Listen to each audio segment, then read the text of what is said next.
Good evening student, मैं शिखा सिंह। और गृह विज्ञान में कुछ बच्चों ने मुझसे कहा था कि मैम गृह विज्ञान में टीजीटी का यूपी का जो भी सिलेबस है वो बहुत अच्छे से हमें आप बता दीजिए।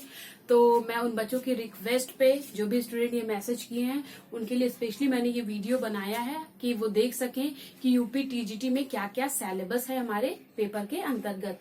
यहाँ पे लिखा है प्रशिक्षित स्नातक शिक्षक चयन परीक्षा पाठ्यक्रम गृह विज्ञान।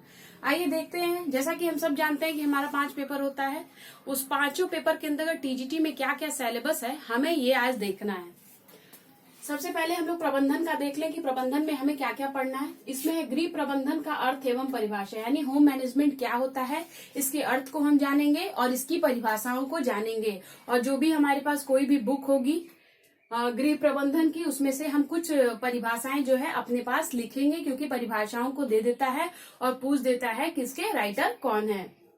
फिर है परिवार संसाधन, यानी पारिवारिक संसाधन कौन कौन से हैं, जैसे कौन कौन से होते हैं, मानवीय और अमानवीय, ये सारे पढ़ना है। फिर है पारिवारिक बजट के बारे में हमको जानना है, प्लस समय, ऊर्जा एवं धन का प्रबंधन, किस तरह से आप टाइम का, मनी का और एनर्जी का बहुत अच्छे से मैनेजमेंट कर सकते हैं, क्योंकि भगवान ने सबको 24 घंटे दिए हैं, उसी में कोई जो है बहुत पढ़ लिख के बहुत आगे चला जाता है और कोई जो है कुछ नहीं कर पाता है। तो किस तरह से हम मैनेजमेंट करेंगे। इवन गृह विज्ञान एक ऐसा विषय है जिसका हर पेपर हमारे जीवन से जुड़ा हुआ है। ठीक है। फिर निर्णय लेना, आप कैसे डिसीजन लेंगे, इसके बारे में आपको जानना है। फिर लक्ष्य, मूल्य और प्रतिमान, यानी गोल, स्तर के बारे में, स्टैंडर्ड के बारे में आपको जानना है। इसमें पूछ देता है कि गोल कितने प्रकार का होता है, लक्ष्य क्या होता है, स्तर क्या होता है, कुछ परिभाषाएं दे देता है। ठीक है। और मूल्य दे देता है, पार्कर के हिसाब से मूल्य कितने कौन कौन से हैं। इस तरह से प्रश्न यहाँ से उठता है। जब मैं आपको डीप में पढ़ाऊंगी एक एक टॉपिक तो वो सारी चीजें इसमें आएंगी। फिर है पारिवारिक आवश्यकता, यानी परिवार की क्या क्या आवश्यकता होती है, ये सब आप लोग ग्रेजुएशन में पढ़े होंगे जो भी गृह विज्ञान के बच्चे होंगे। ठीक है। फिर है कार्य सरलीकरण, यानी वर्क सिंप्लीफिकेशन क्या होता है, उसके क्या क्या टेक्निक्स हैं, क्या क्या तरीके हैं, कितने प्रकार का होता है, उस प्रकार के अंतर्गत जो जो चीजें आती हैं उसके अंतर्गत क्या क्या आता है, उसके क्या क्या चरण हैं, ये सारी चीजें उसमें पूछता है। उसके बाद है बचत, कि आप किस तरह से आप पैसे की या हर चीज की बचत कर सकते हैं, बचत। फिर है आंतरिक एवं बाह्य सज्जा क्या होती है, इसके बारे में हम पूरा अच्छे से अध्ययन करेंगे। फिर है पारिवारिक यंत्र एवं जो भी परिवार के लिए हम यंत्र यूज करते हैं वो सारी चीजें हम इसमें पढ़ेंगे। बहुत छोटा सा सिलेबस है, बहुत बड़ा सिलेबस नहीं है। जैसा कि हम सब जान रहे हैं कि अब एग्जाम जो भी होंगे, नई जो भी वैकेंसी आएंगी वो कहीं ना कहीं नेक्स्ट ईयर ही एग्जाम होगा। तो आपको एक बहुत अच्छा समय मिल चुका है और मुझे लगता है ये सिलेबस कंप्लीट करने के लिए 3 से 4 महीने बहुत हैं। ऐसा नहीं है कि हम कुछ पढ़े नहीं है, हम बहुत सारी चीजें पढ़े हुए हैं, हमको उसमें रिवीजन की आवश्यकता है। तो ये हो गया हमारा प्रबंधन। स्वास्थ्य वाला पार्ट इसमें ऐड कर देता है, क्योंकि आप देखते होंगे 6 से लेके पूरा 12 तक स्वास्थ्य का एक अलग से ही कॉलम होता है। और आप जब टीजीटी में जा रहे हैं तो आपको 10 तक के स्टैंडर्ड के बच्चों को पढ़ाना है, तो वो सारी चीजें इसमें इंक्लूड किया हुआ है। जैसे स्वास्थ्य में दिया है, स्वास्थ्य का अर्थ एवं परिभाषा, स्वास्थ्य क्या होता है, उसका क्या अर्थ होता है, उसकी क्या क्या परिभाषा है, WHO के अनुसार क्या क्या परिभाषा है, ये सारी चीजें आपको देखनी होंगी। फिर व्यक्ति का स्वास्थ्य एवं स्वच्छता, यानी पर्सनल हाइजीन के बारे में आपको यहाँ देखना है। फिर स्वास्थ्य के क्षेत्र में कार्यरत सरकारी एवं गैर सरकारी संगठन कौन कौन से हैं, यानी हेल्थ से रिलेटेड जो भी प्रोग्राम है वो सरकारी हो या गैर सरकारी हो, उन सारे के बारे में आपको यहाँ पढ़ना है। यहाँ से क्वेश्चन बहुत पुट होता है। फिर है स्वास्थ्य के लिए पर्यावरण का क्या महत्व, यानी आपके हेल्थ के लिए इन्वायरमेंट का क्या महत्व है, बहुत महत्व है, उसके बारे में हमको पढ़ना है। फिर पर्यावरण प्रदूषण स्वास्थ्य प्रकोप के रूप में, यानी जो पर्यावरण प्रदूषित होता जा रहा है दिन प्रतिदिन, उसका हमारे स्वास्थ्य पे क्या क्या बुरा प्रभाव पड़ रहा है, किस तरह से वो हमको प्रभावित कर रहा है, वो प्रकोप, उसके बारे में हम यहाँ अध्ययन करेंगे। जल एवं वायु जनित रोग, इससे भी क्वेश्चन उठता है और बहुत क्वेश्चन उठता है, बहुत कंफ्यूजन करता है, इसलिए आपको तो इसको मैं बहुत अच्छे से बताऊंगी। ठीक है। मैंने इसका पूरा नोट्स बना रखा है, क्योंकि जब मैं टीजीटी वगैरह की तैयारी कर रही थी तो मैंने high school, inter, 9th standard, graduation, PG सारे बुक्स को रख के इन सारों का नोट्स बनाया। आपको भी ये सारी बुक्स रखनी पड़ेगी और मैं आपको बता दूंगी कि कौन कौन सी बुक आप लोग ले लें। अगर आपके पास 9th, 10th या फर्स्ट ईयर इंटर की किताबें नहीं है तो आप किस राइटर की बुक ले लेंगे तो आपको बहुत मदद करेगा, वो मैं आपको बता दूंगी अभी। ठीक है। फिर है प्राथमिक स्वास्थ्य रक्षा के क्या क्या सिद्धांत हैं। फिर है पारिवारिक सामान्य दुर्घटनाएं एवं उनका निदान, यानी परिवार में कुछ न कुछ जब हम काम करते रहेंगे तो कुछ न कुछ घटनाएं होती रहती हैं, तो उससे किस प्रकार से हम जो है उसका निदान कर सकते हैं घरेलू विधियों द्वारा। ठीक है। उसका ज्ञान हमको होना चाहिए। फिर है विभिन्न प्रकार की पट्टियों का उपयोग। क्लास 9, 10th में आप देखेंगे होम साइंस में पट्टियों का पूरा चैप्टर ही दिया होता है, और ग्रेजुएशन तक आते आते हम उन सारी चीजों को भूल जाते हैं, लेकिन हमको वो भूलना नहीं है। और अगर भूल गया है तो हमको पढ़ना पड़ेगा पट्टी कितने प्रकार की होती है, हर अंग में जो अलग अलग पट्टियां लगती हैं वो कितने इंच की होती हैं, ठीक है, ये कौन कौन सी गांठ यूज करते हैं, सारे के बारे में हम यहाँ पे पढ़ेंगे। नेक्स्ट आपका है बाल विकास। बाल विकास का सिलेबस बहुत ही छोटा है, बहुत ही छोटा। बच्चों का वृद्धि एवं विकास पढ़ना है। वृद्धि विकास के अंतर्गत हम सारी चीजें पढ़ेंगे। वृद्धि क्या होता है, विकास क्या होता है, वृद्धि विकास में अंतर क्या है, वृद्धि के क्या सिद्धांत है, विकास के क्या सिद्धांत है, सारी चीजें हम पढ़ेंगे। कौन कौन सी विकास होते हैं, इसमें सारे विकास जितने शारीरिक, मानसिक, संवेगात्मक, ठीक है, सारे विकास जितने तरह का होता है, सारे विकास हम लोग इसमें पढ़ेंगे। फिर है बच्चों की मृत्यु एवं रुग्णता। रुग्णता मतलब होता है बीमारी, यानी बच्चों की जो मृत्यु होती है वो किस किस कारण से होती है, कौन कौन से रोग बच्चों में होते हैं, इसके बारे में हमको यहाँ पे अध्ययन करना है। फिर विद्यालय स्वास्थ्य, क्योंकि बच्चा जो है क्या है, पहला विद्यालय तो उसका परिवार होता है, लेकिन उसके बाद क्या होता है, वो विद्यालय में जाता है।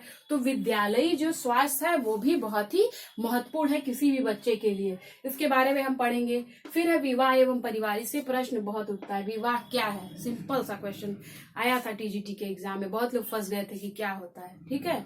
अभी जब इंटर की किताब उठा के देखेंगे तो विवाह का जब चैप्टर खोलेंगे उसके पहले पैरे में आपको ये सारी चीजें मिलेंगी, ठीक है। फिर परिवार दे दिया, तो परिवार क्या होता है, कितने प्रकार का होता है, ये सारी चीजें हम लोग को पढ़ना है।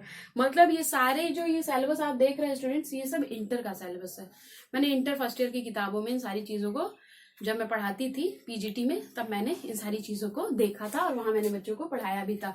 और जब हम भी पढ़े थे इंटर में तो चीजें याद नहीं रहती, इंसान भूल जाता है। कोई बात नहीं, भूलेगा तभी कोई नई चीज ले पाएगा, ठीक है। हम इसको फिर से पढ़ेंगे, मैं आपको सारी बुक्स बताऊंगी कौन सी किताबें आप ले ले। अगर आपके पास अपने समय की इंटर की किताबें हैं तो भी वो भी काम करेगा, इसके लिए बहुत परेशान होने की जरूरत नहीं है। फिर है वस्त्र एवं सिले कपड़े, यानी हम लोग का टेक्सटाइल वाला जो पार्ट हम लोग पढ़ते हैं उसमें क्या क्या हम लोग को पढ़ना है। वस्त्र क्या होता है, रेशो का वर्गीकरण, मैं उसका लेक्चर दे रही हूँ, और एक एक लेक्चर जो है मैं 20 मिनट 25 मिनट का बना रही हूँ, अलग अलग से हर रेशो के बारे में, जितने रेशो इंपॉर्टेंट है, तो उससे ऊपर से क्वेश्चन नहीं आता है, मैंने देख लिया है, ठीक है। और उसमें कौन कौन से रसायन यूज होते हैं उसके बारे में पढ़ना है। फिर परिधान की बनावट एवं उनकी सजावट, परिधान की बनावट कैसे होगी, कैसे हम उसको सजाएंगे, उसकी सजावट परिसज्जा क्या है। फिर कपड़ों की रंगाई एवं धुलाई, किस किस तरह से कपड़ों को रंगा जाता है, विभिन्न प्रकार के रेशे होते हैं, हर रेशे एक विधि से नहीं रंगे जा सकते, सबके मेथड्स क्या होते हैं, अलग अलग होते हैं, उसके बारे में आपको पढ़ना है। ऐसे बहुत सारे वस्त्र अलग अलग रेशों से निर्मित होते हैं, उनको एक ही विधि द्वारा हम धुल भी नहीं सकते हैं, तो धुलाई की विधियां हमको देखना है। फिर विभिन्न अवसरों और विभिन्न मौसम में लिबास का चुनाव एवं निर्माण, यानी आप कॉटन पहन के ठंडी में नहीं रह सकते हैं, क्यों, क्योंकि भाई ठंडी में क्या है, मौसम जो है ठंडा हो जाता है और उससे हमारी ठंडक नहीं रुकेगी, तो क्या है, जैसे जैसे मौसम परिवर्तित होगा हमें अलग अलग वस्त्रों के लिबास की आवश्यकता होगी। तो किस किस प्रकार की लिबास की आवश्यकता होगी, उसका चुनाव कैसे करेंगे, उसका निर्माण कैसे होगा, सारी चीजें हम आपको बताएंगे। फिर है प्रसार शिक्षा, ठीक है, एक्सटेंशन एजुकेशन में क्या क्या पढ़ना है, बहुत ही छोटा, सबसे छोटा अगर इनमें मानिए तो यही है। इसमें गृह विज्ञान का अर्थ क्या होता है, सारे स्टूडेंट जानते हैं गृह विज्ञान क्या होता है, उसकी परिभाषाएं, हिस्ट्री क्या है हमारे होम साइंस की, फिर विषय क्षेत्र क्या क्या है उसका, गृह विज्ञान की विविध शाखाओं और उनका अंतर संबंध क्या क्या है, चूंकि इसके 5 पेपर हैं, मतलब यही विविध शाखाएं हो गई, एक दूसरे का उससे क्या संबंध है विषय का, वो हम पढ़ेंगे। फिर प्रसार शिक्षक की आवश्यकता हमें क्यों पड़ेगी, क्या क्या क्वालिटी होनी चाहिए उसमें, सारी चीजें प्रसार शिक्षक की आवश्यकता के अंतर्गत हम सारी चीजें पढ़ेंगे, ठीक है।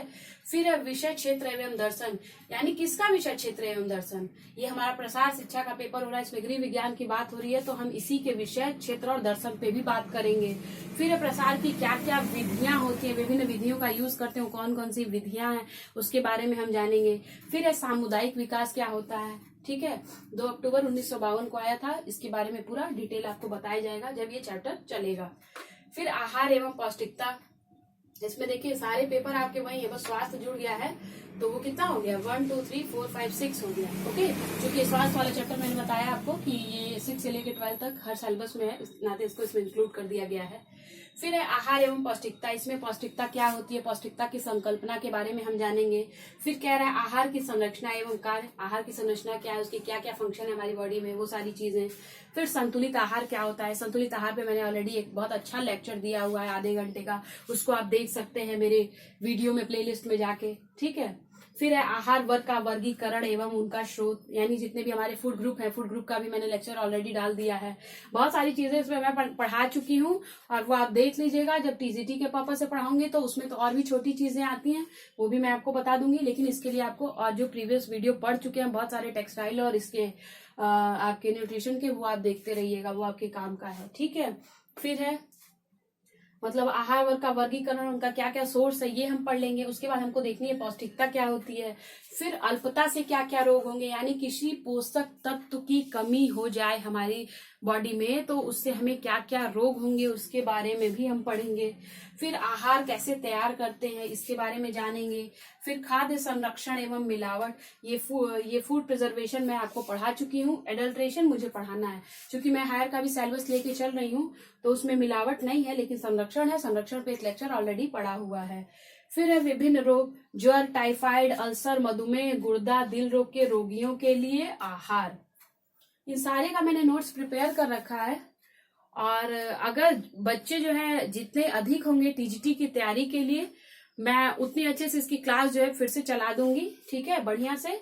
और एक एक टॉपिक आपको क्लियर कर दूंगी, किसके अंतर्गत क्या आता है, कौन कौन से प्रश्न पूछे जाते हैं। इसके लिए आपको बस यही करना होगा कि आप प्रॉपर मेरे चैनल को देखते रहिए, सब्सक्राइब करते रहिए। जो भी नए वीडियो पढ़े या प्रीवियस में जो वीडियो पढ़ चुके हैं उनको भी देखें, क्योंकि वो सारे जितने वीडियो मैंने अब तक बना के डाले हैं 17-18, वो सब आपके सिलेबस से और बहुत काम का है। तो एक भी वीडियो छोड़िएगा नहीं। और जब भी वीडियो लेकर पढ़िए तो ये नहीं कि उसका 2 मिनट देखा छोड़ दिया, नहीं, पूरा लेक्चर सुनिए, वरना आप कहेंगे कि यहाँ से प्रश्न ही नहीं उठा है। तो ऐसा नहीं, आप पूरा लेक्चर सुनिए फिर उसमें देखिए, अगर प्रश्न नहीं आएगा तब कहिएगा मुझसे, ओके। फिर हो गया रोगियों के लिए आहार, हो गया। फिर मानव शरीर की संरचना, ये आपका टॉपिक तो यहाँ पे बहुत छोटा लग रहा है स्टूडेंट्स, बहुत छोटा लग रहा है ना, मानव शरीर की संरचना, पर है बहुत बड़ा। इसमें जितने भी संस्थान हमारी बॉडी में होते हैं उन सारों के बारे में हमको पढ़ना है। तो इस पे भी मैंने अपना नोट्स प्रिपेयर कर रखा है और आपको मैं बता दूंगी एक एक करके। फिर है भोजन का पाचन, अवशोषण और चयापचय, यानी आप आहार के माध्यम से जितने भी पोषक तत्वों को लेते हैं उसका किस प्रकार से क्या होगा, पाचन होगा सबसे पहले, उसके बाद अवशोषण होगा और फिर उसका चयापचय हो गया। इसके बारे में आपको अध्ययन करना होगा।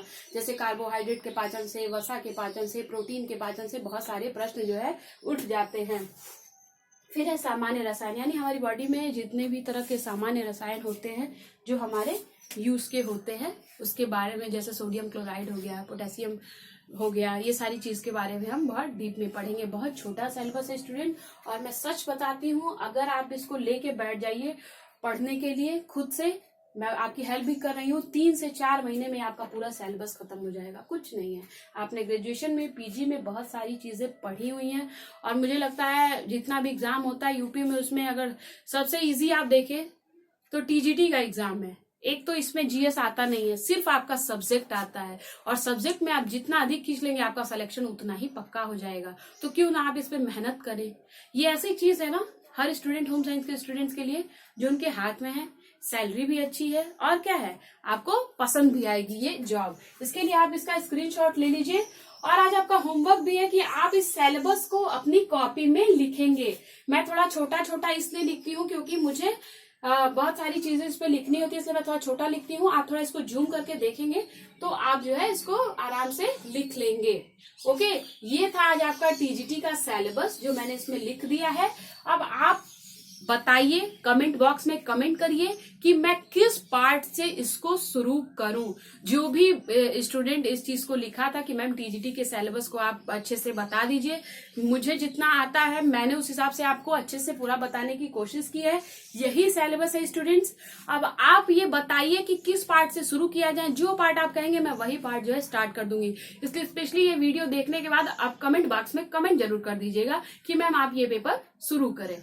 ठीक है, ओके स्टूडेंट, और आज के लिए इतना ही है। सारे बच्चे इसको लिख लेंगे और आगे मैं और वीडियो बना के डालती रहूंगी। और यही सिलेबस है, जितने लोग तैयारी करना चाहते हैं टीजीटी की वो आज से ही लग जाए। वो वैकेंसी का वेट ना करें, वैकेंसी कभी भी आएगी, लेकिन आपकी तैयारी पूरी रहेगी तभी आप उसको क्रैक कर पाएंगे।